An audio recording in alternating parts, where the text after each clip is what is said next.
दोस्तों, एक दिन जब मैं सुबह सुबह गाय को चारा डालने के लिए उठी तो मैंने कुछ ऐसा देखा जिसे देखकर मैं शर्म से पानी पानी हो गई। अक्सर जब भी मैं गाय को चारा डालने जाती तो मैं इसी तरह का मंजर देखती थी। मैंने देखा कि मेरे भैया और भाभी के साथ वह सब कर रहे थे।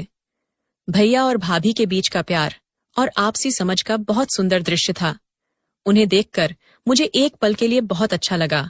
जैसे ही भाभी की नजर मुझ पर पड़ी तो वह मुस्कुराते हुए भैया से अलग हो गई और गाय का दूध निकालने चली गई, जबकि भैया बाहर की तरफ चले गए। मैंने सोचा कि इस समय मुझे उन्हें अकेला छोड़ देना चाहिए, इसलिए मैं घर वापस लौट आई और मन ही मन यह सोचने लगी, और मेरे भैया कितने रोमांटिक हैं।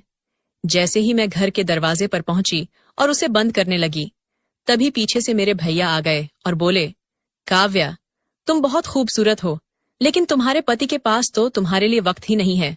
अगर तुम चाहो तो मैं तुम्हारी हर इच्छा पूरी कर सकता हूँ। मैंने कहा, भैया, आप यह क्या बात कर रहे हैं? ये कहते हुए मैंने दरवाजा बंद करने की कोशिश की। तभी भैया ने दरवाजा जोर से पकड़ लिया और अपनी इच्छा बताई, जिससे लड़कियों को सबसे ज्यादा तकलीफ होती है। उनकी इच्छा सुनकर मैं हैरान रह गई। फिर भैया ने दरवाजा अंदर से बंद कर दिया। मैं पूरी तरह से कांप रही थी, यह सोचते हुए कि कहीं हमें कोई देख ना ले। भैया ने कहा, डरने की जरूरत नहीं है, सब लोग खेतों में गए हैं और तुम्हारी भाभी तो गाय का दूध निकालने में व्यस्त है। सिर्फ 10 मिनट की बात है, कोई हमें डिस्टर्ब नहीं करेगा। ऐसा कहकर भैया ने अपनी उस इच्छा को पूरा किया जिसके लिए लड़कियां जल्दी से राजी नहीं होती। और यह सब मैं इस कहानी में बताने वाली हूँ। नमस्ते दोस्तों, आज की इस कहानी में आपका स्वागत है। दोस्तों, मेरा नाम काव्या है और मैं एक छोटे से गांव की रहने वाली हूँ। मैं एक साधारण परिवार में हुआ था। हमारे परिवार में मेरी एक बड़ी बहन और एक भाई हैं। दोनों की शादी हो चुकी है। यह कहानी उस समय की है जब मैं 20 साल की थी। मेरी बहन की शादी को 3 साल हो चुके थे और मेरी शादी को कुछ ही समय हुई थी। और जब मैं मायके आई तो घर का माहौल बहुत गमगीन था। मेरी माँ जमीन पर बैठी हुई रो रही थी। मैंने माँ से पूछा, माँ, क्या हुआ है? लेकिन उन्होंने मुझे कोई जवाब नहीं दिया। पापा कोने में खड़े थे और उनकी आंखों में गहरी उदासी थी। पापा मुझे पास बुलाया और भारी स्वर में कहा, बेटा, तुम्हारी दीदी हमें छोड़कर इस दुनिया से चली गई। यह सुनकर मुझे तो जैसे धरती खिसक गई। मैं फूट फूट कर रोने लगी। मेरी दीदी की एक बेटी थी जो शादी के 2 साल बाद हुई थी। हम सभी परिवार के लोग दीदी के ससुराल गए थे, जहां उनकी अंतिम क्रिया संपन्न हुई। धीरे धीरे जीवन ने फिर से अपनी सामान्य गति पकड़नी शुरू कर दी। दीदी की मौत के 1 महीने बाद मेरे जीजा अपनी बेटी को लेकर हमारे घर आ गए। उस समय मैं घर में थी। जीजा जी के परिवार में क्या चर्चा हुई, मुझे इसका कोई पता नहीं था। जब मैं देखा तो माँ मुझे एक कमरे में ले गई। माँ के चेहरे पर गंभीरता थी। उन्होंने धीरे से कहा, बेटी, मेरी बात ध्यान से सुनना।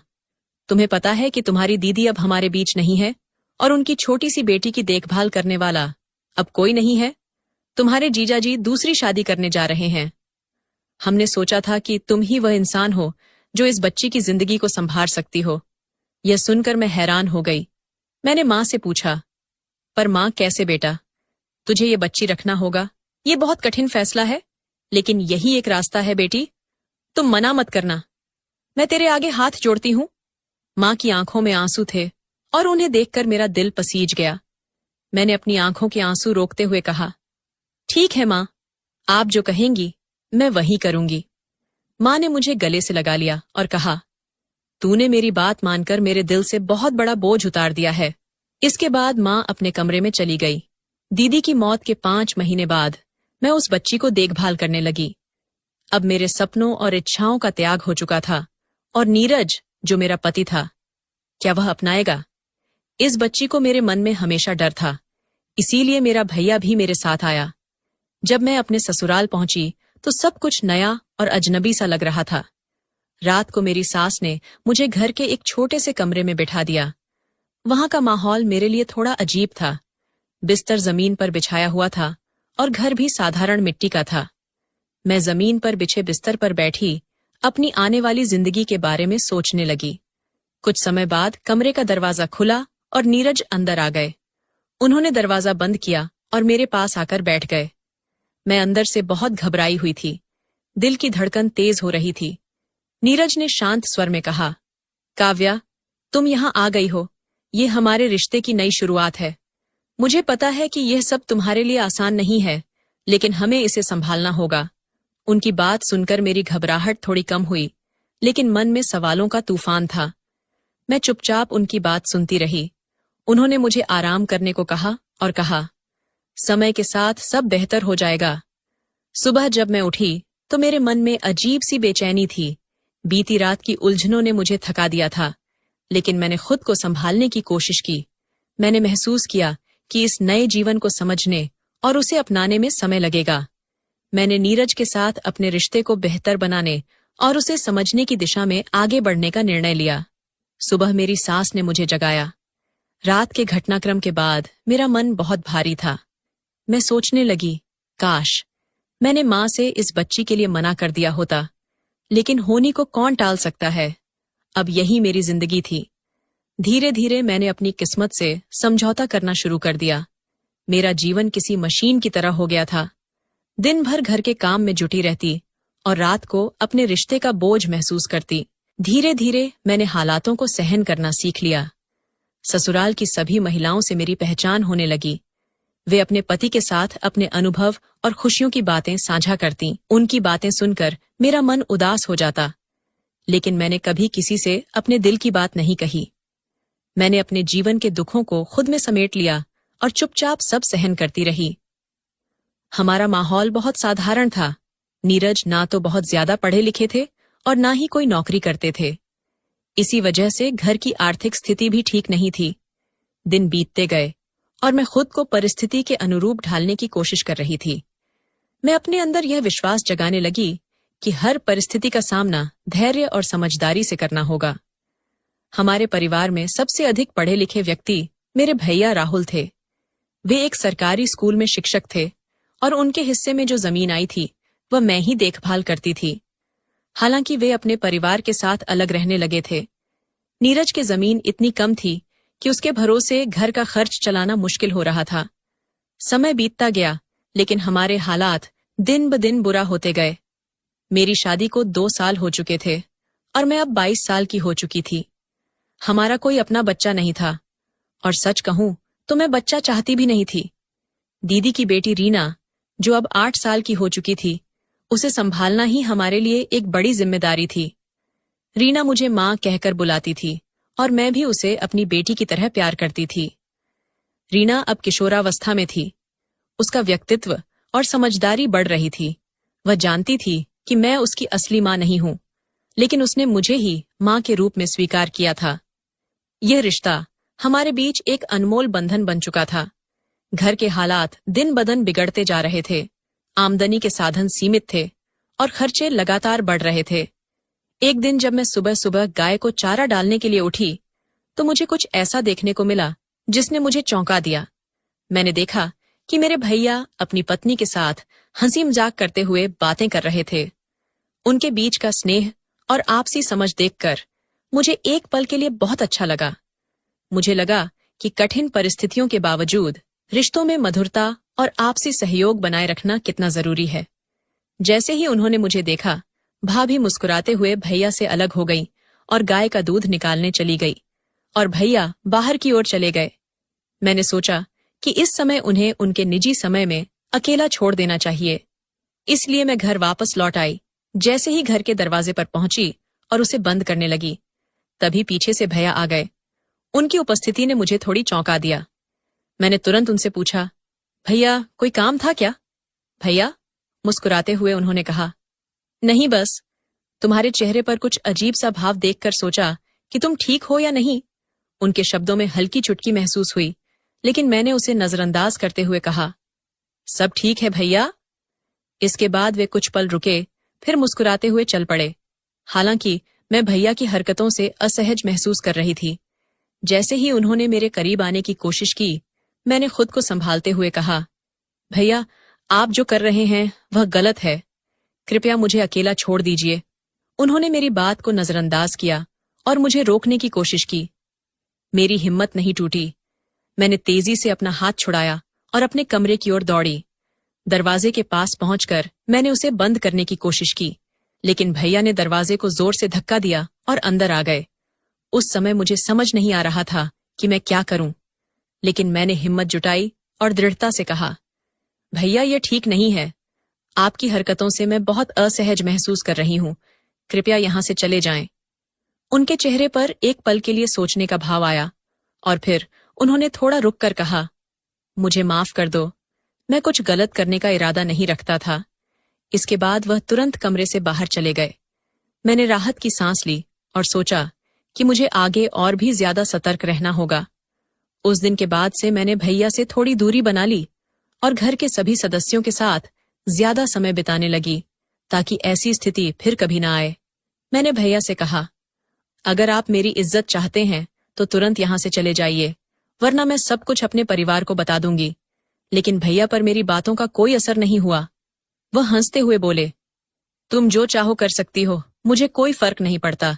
लेकिन तुम जानती हो काव्या, तुम बहुत खूबसूरत हो। जब से मैंने तुम्हें पहली बार देखा, तब से मैं तुमसे बहुत प्रभावित हूं। यह सुनकर मैं कुछ देर के लिए चुप हो गई। मेरे मन में कई विचार चल रहे थे। मेरे पति ने कभी मेरी तारीफ नहीं की थी, न कभी मैं मेरी भावनाओं को समझने की कोशिश की थी। भैया की बातें मुझे थोड़ी असहज कर रही थीं और मैं खुद को संभालने की कोशिश कर रही थी। मैंने उन्हें रोका, कृपया मुझे छोड़ दो, हम किसी और दिन यह सब कर लेंगे। मेरे शब्दों से भैया थोड़े चुप हो गए, लेकिन फिर भी वह नहीं रुके। उन्होंने कहा, ठीक है, मैं फिर कभी तुम्हारा इंतजार करूंगा। इस पल में मैं खुद को पूरी तरह से संभालने की कोशिश कर रही थी। मेरी पूरी कोशिश यही थी कि मैं इस स्थिति से बाहर निकल सकूं और खुद को सुरक्षित रख सकूं। मैंने बिना कुछ कहे अपने कमरे में चली गई। थोड़ी देर बाद मैंने बाहर आकर घर के पिछवाड़े की ओर जाने का मन बनाया, लेकिन तब तक भैया जा चुके थे। मैं वापस आकर नाश्ता तैयार करने लगी और रीना को स्कूल भेज दिया, लेकिन मेरा मन कहीं भी नहीं लग रहा था। भैया से हुई घटना बार बार मेरे मन में आ रही थी। जैसे जैसे दोपहर का समय करीब आ रहा था, मेरी बेचैनी और बढ़ रही थी। 1 बजे बजने में कुछ ही मिनट थे, तभी मेरी सास कमरे में आई और बोली, बहू, हम खेतों में जा रहे हैं, तुम दरवाजा बंद कर लो। मैं उठकर बाहर घर आई और सास ससुर के खेतों में जाने के बाद दरवाजा अंदर से बंद कर लिया। फिर से मैं अपने कमरे में चली गई। घर के आंगन में पहले से एक दीवार बनी हुई थी। मुझे कोई अंदाजा नहीं था कि अगर मैं वहां नहीं गई तो क्या होगा। मैं अपने कमरे में डरी डरी सी बैठी थी और खुद को कोस रही थी।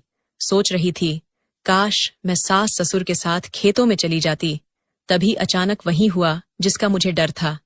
भैया दरवाजे पर आकर जोर जोर से खटखटाने लगे और बोले, जल्दी दरवाजा खोलो, मुझे खेतों पर भी जाना है, बच्चे भी बाहर खेल रहे हैं, कहीं ढूंढते हुए इधर ना आ जाएं। मैं गेट पर खड़ी थी और मुझे समझ नहीं आ रहा था कि अब क्या करूं। फिर उनकी आवाज आई, क्या कर रही हो, जल्दी करो मुझसे। और नहीं सहन हो रहा।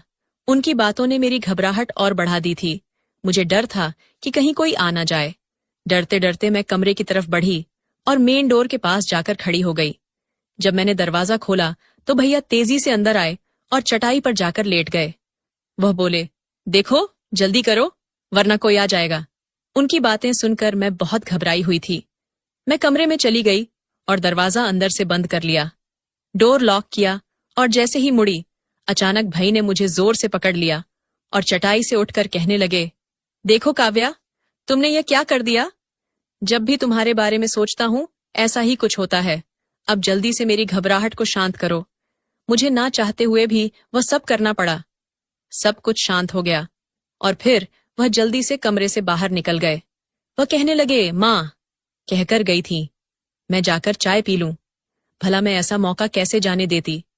वह बिना कुछ कहे घर के अंदर आ गए और मैं गेट पर सहमी सी खड़ी होकर उन्हें देख रही थी। मुझे समझ में नहीं आ रहा था कि आखिर मैं क्या करूं। वह बोले, अब क्या खड़ी रहोगी या कुछ करोगी भी। फिर थोड़ी देर बाद उन्होंने कहा, अब तुम्हें रात को आने की कोई जरूरत नहीं है, क्योंकि जिस काम के लिए मैं तुम्हें रात को बुलाने वाला था वह मैं अभी निपटा कर जाऊंगा। पता नहीं रात को मौका मिलेगा या नहीं। ऐसा कहकर उन्होंने मेरे कान में धीरे से एक बात कही, जिसे सुनकर मेरे होश उड़ गए। आज भैया अपनी वह इच्छा पूरी करने वाले थे जिससे लड़कियों को सबसे ज्यादा तकलीफ होती है, जिसके लिए वे जल्दी राजी नहीं होती। मैंने भैया को साफ साफ मना कर दिया, लेकिन वह नहीं माने।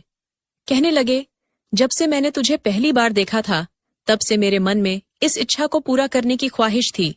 आज मौका मिला है, तो मैं इसे हाथ से जाने नहीं देना चाहती थी। भैया की जिद के आगे मेरी कोई बात नहीं चली। थोड़ी देर के लिए कमरे में तूफान सा उठा और फिर सब कुछ सामान्य हो गया।